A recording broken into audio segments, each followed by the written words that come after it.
Hey ladies and gentlemen, welcome back to the channel. As always, it is Nick here, back with your daily crypto news and analysis, and today we're going to be talking about Quant Network, or QNT, and I have quite a bit of things to talk about, so sit back, relax, and before we fully jump on into this video, I just want to ask you guys to please leave a like on this video. It does help the channel grow immensely. It takes a couple seconds, and I do greatly appreciate it. But with that being said, of course, you guys could probably tell that I sound a little bit rough today. Yep, I am still sick. So I do apologize if I do sound a little bit weird.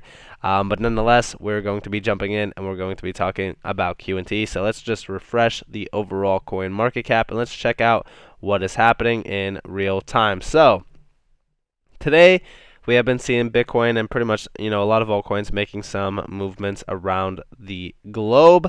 And we do see the global crypto market cap is up about 4.13%, which of course a lot of other altcoins are also up as well. But QNT has been making a little bit of some movement throughout the market. Now, we do still see it down here at about number 62. Up about 6.32%. Well, actually now up 5.75%. On the 7-day span, I don't think it's still updated yet overall. But until this does update, because I know that coin market cap is a little bit weird, just make sure that it's all up to date. There we go. So that the trading volume is still down about 10.45%. We are still hitting this major, wall.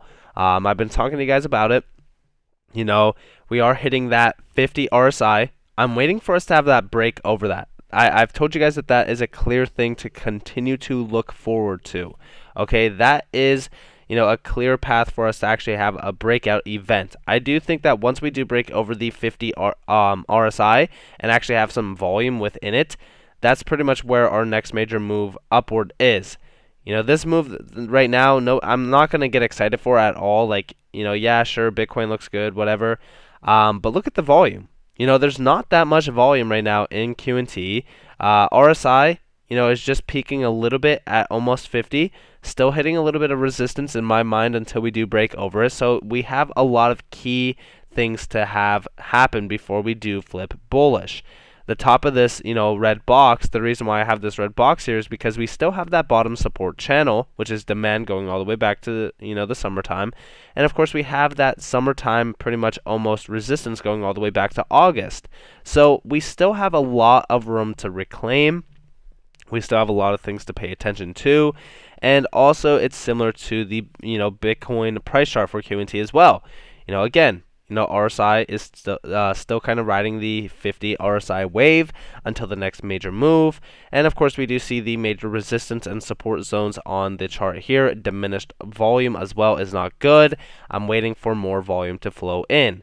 Now, of course, with everything that is happening throughout the market, I do think that we are closing the gap in on the major alt season run.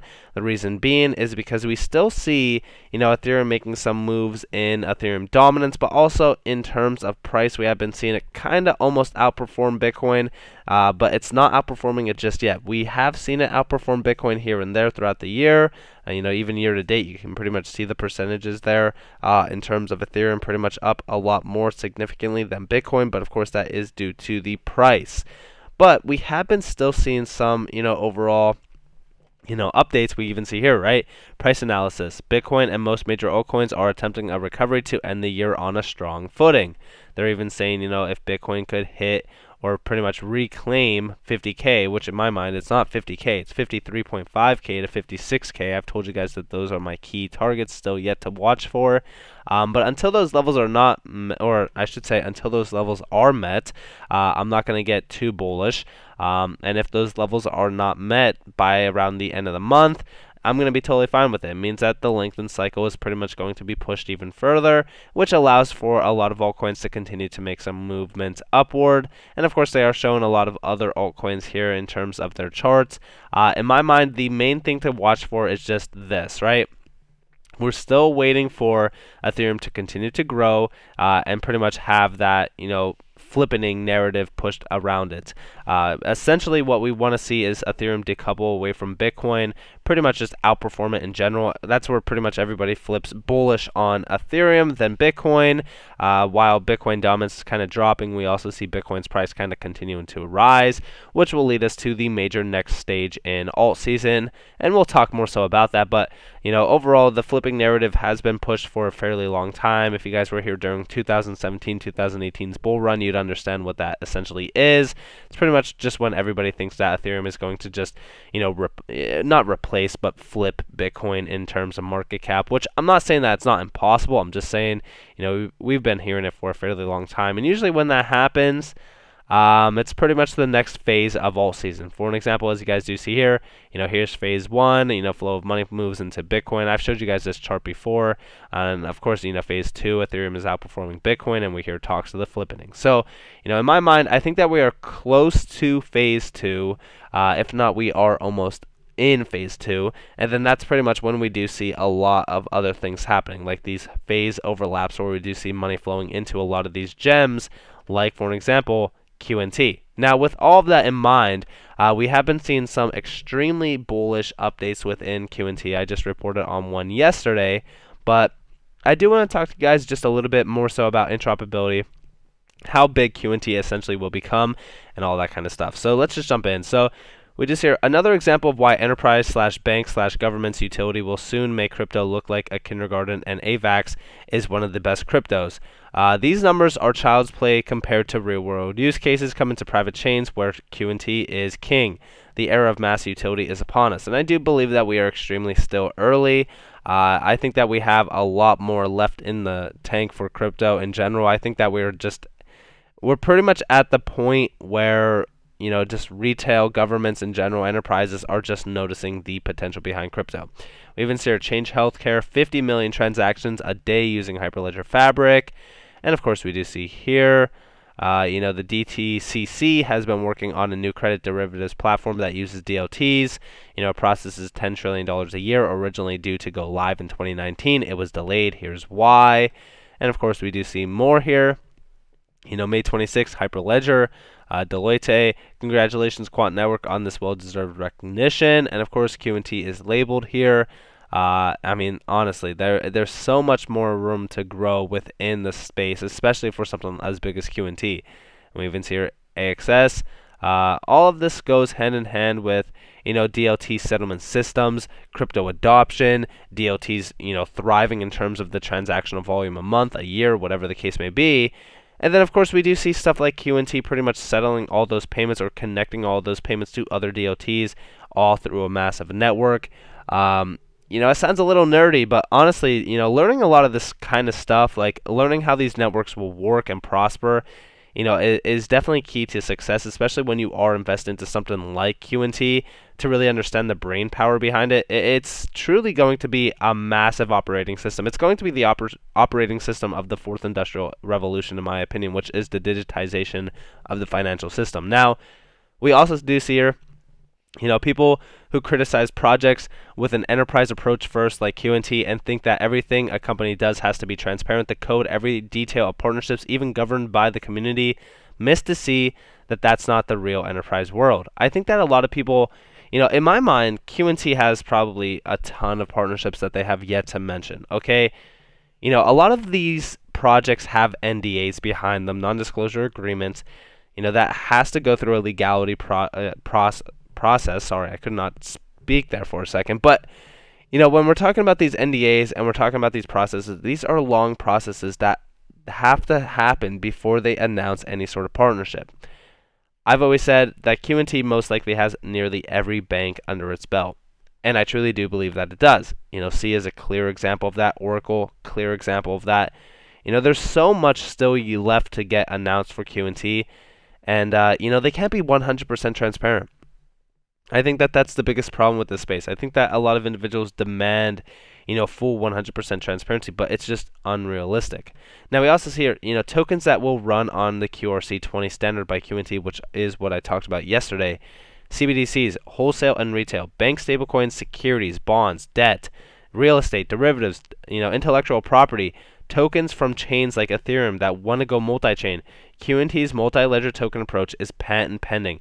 This overall multi-ledger token sort of idea is going to provide so much value to QNT, you could forget about it at these prices. And I know a lot of people think that, because I seen it even in my video from yesterday, like, people were like, dude, stop with the hopium, like, QNT's never going to $30,000. Listen, in the world of DOTs, in the world of crypto, I don't see QNT not being valued at $30,000 in 10 years at least.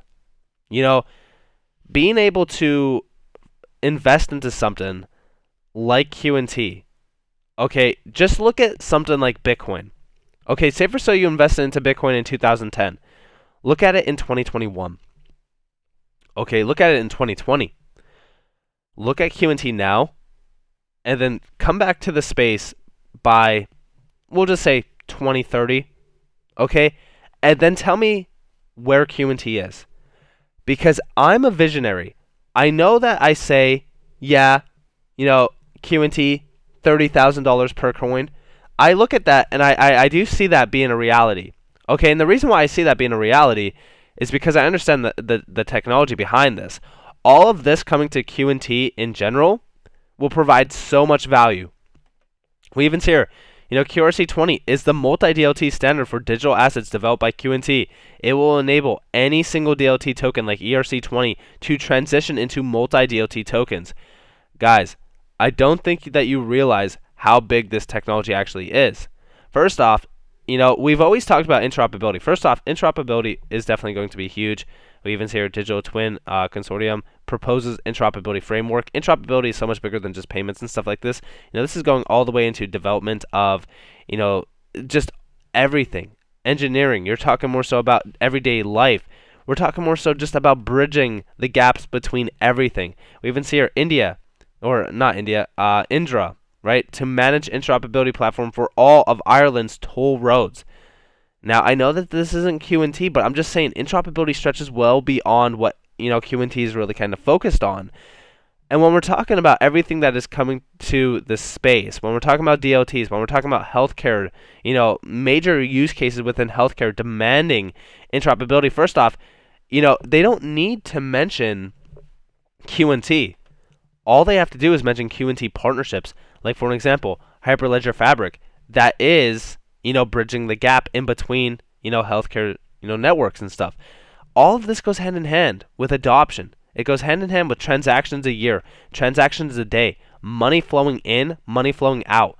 These networks are seriously extremely undervalued. I know I talk some high price targets for QNT. I talk, $30,000 to $100,000 to even $1 million per QNT. Okay, if you're 20 years old right now, you're 30 years old, you're 40 years old, no matter what age you are, okay, QNT right now is Bitcoin. This is literally Bitcoin in my opinion. Except guess what? It's so much better than Bitcoin because it has 33% less supply, one, and also it actually has main utility behind it that's being utilized right now. Tell me what Bitcoin is being utilized for right now besides, the Lightning Network that is providing payments, which isn't even real, like, use cases. QNT is well positioned in the financial scene. It's well positioned in the banking scene. It's well positioned for being the operating system of tomorrow. Not today, not yesterday, tomorrow.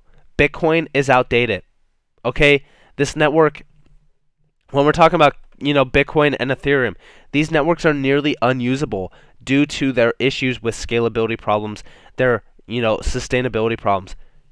QNT is fixing so much. They're even fixing Ethereum gas fees, and still individuals come to me and say, dude, these prices are hopium. Come back to me in 5-10 years and tell me that these prices are hopium. Because QNT, under $10,000, I don't see it not being worth 10 plus K. Okay? So with all of that in mind, I hope that you all enjoyed this video. If you guys did, definitely leave a like, subscribe, turn notifications on if you guys want more free content. You guys are more than welcome to follow me on Twitter and join the free Discord down in the description below. As always, I hope that you all have a beautiful day or a beautiful night wherever you guys are in this beautiful world. This has been Nick. Peace out, guys.